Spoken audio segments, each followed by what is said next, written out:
Querido, hoje eu quero comentar um pouco sobre o capítulo 11 do meu livro Pregando as Escrituras, o Manual Bíblico de Pregação, cujo tema é sermão extemporâneo, biográfico e de leitura contínua ou leitura continuada. Então, finalmente, após 10 capítulos, fornecendo as bases bíblicas da pregação, questões periféricas sobre devemos ou não pregar Cristo em cada passagem, profecia versus ensino, o estudo do pregador, a vida de oração e tudo mais, entramos no 11º capítulo, que trata sobre os tipos de sermão. E ainda tem muita coisa para ver daqui para frente.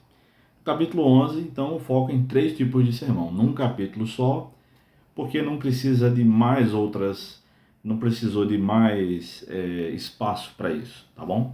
Então, o sermão extemporâneo é aquele que nunca deve ser a prática do pregador. O sermão extemporâneo é o sermão de improviso.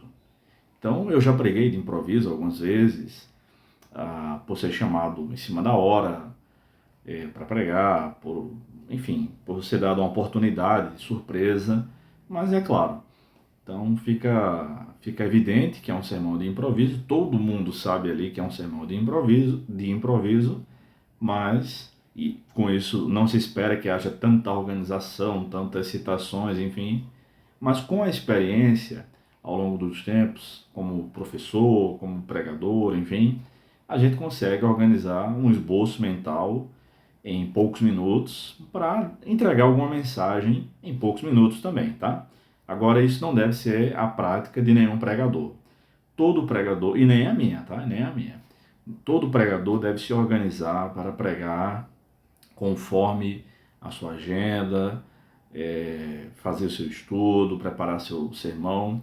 Se vai levar ou não as anotações para o púlpito é outra história, tá? A gente vai ver isso mais à frente.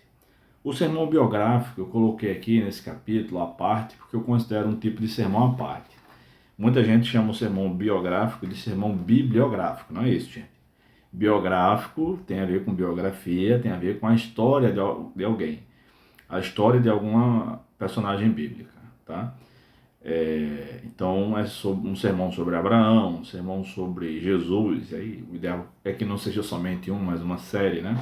Mas um sermão sobre Davi, já preguei sobre Apolo, sobre Barnabé, sobre Paulo, enfim, sobre sermões biográficos assim de alguns personagens bíblicos, tá? Então, eu não considero o sermão biográfico nem um sermão temático, que a gente vai ver depois do que se trata, nem necessariamente um sermão que a gente consideraria expositivo, né? É um sermão à parte, é um sermão à parte. Ele se encaixa mais como um sermão temático, na minha opinião. Mas eu quis tratar no livro um pouco de forma diferenciada. E o terceiro tipo de sermão que eu abordo aqui no capítulo 3, no capítulo 11, melhor dizendo, é o sermão de leitura contínua ou de leitura continuada, como alguns preferem falar em latim, lectio continua.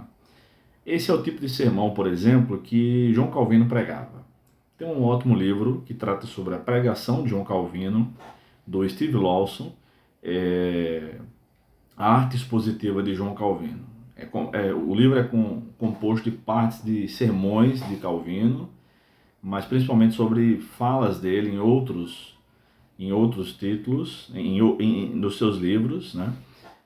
De como ele aborda ou como abordava a pregação. Vale muito a pena, sendo calvinista ou não, né? No caso, eu não sou calvinista, mas o livro é sobre homilética, vale muito a pena. O que é o sermão de leitura contínua? É abordar uma passagem da Escritura e explicando a passagem em detrimento do tema, tá? Então não se escolhe um tema necessariamente e se escolhe uma porção da Bíblia, né, que dê tempo para expor naquele culto. Então, você vai, na sua igreja, a maioria das igrejas no Brasil, né, a média de um tempo para um sermão é de 40 minutos. Então, você escolhe uma passagem daquilo ali, uma passagem que dê tempo para expor em mais ou menos 40 minutos e vai explicando a passagem no seu tempo devido. Eu já fiz esse tipo de sermão, não é a minha prática. Faria mais se pregasse mais vezes, se estivesse pastoreando no momento, enfim, é ótimo para estudos bíblicos, E agora eu faço muito isso quando eu dou aulas no seminário de alguma análise de algum livro bíblico. Então, eu já fiz isso com vários livros, sobretudo do Novo Testamento, que é mais minha área do que o Antigo. Também dou aula do Antigo Testamento, mas sou mais convidado para dar aulas de Novo Testamento. Então, eu uso bastante isso. A, a não ser quando é uma carta grande, como 1 aos Coríntios, Romanos, enfim, geralmente não dá tempo ver toda a carta ao longo da disciplina. Aí a gente escolhe então as principais passagens da carta. Mas quando é Filipenses, as cartas de João, as cartas de Pedro, dá tempo, geralmente dá tempo ver as cartas inteiras, tá?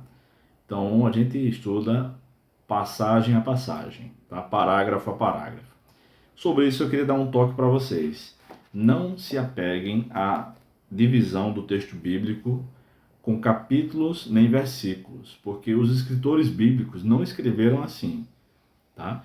Eles escreveram um livro. A divisão de capítulos vem somente no século XIII e a divisão de versículos, se não me falha a memória, no século XVI, já pós-reforma protestante, isso, século XVI mesmo, tá? Então, a gente sabe que tem capítulo que não termina necessariamente ali o assunto, né? Então, não se prendam a capítulos e versículos quando forem pregar uma passagem de leitura continuada ou de qualquer outro tipo de sermão. Se atenham ao parágrafo, àquela passagem, quando começa o assunto e quando termina o assunto, tá bom? Deus abençoe vocês. Se você quiser adquirir o livro, entre em contato. E se você quiser um curso sobre pregação bíblica na sua igreja, entre em contato também. A gente pode providenciar um curso para a sua igreja. Deus abençoe e até mais.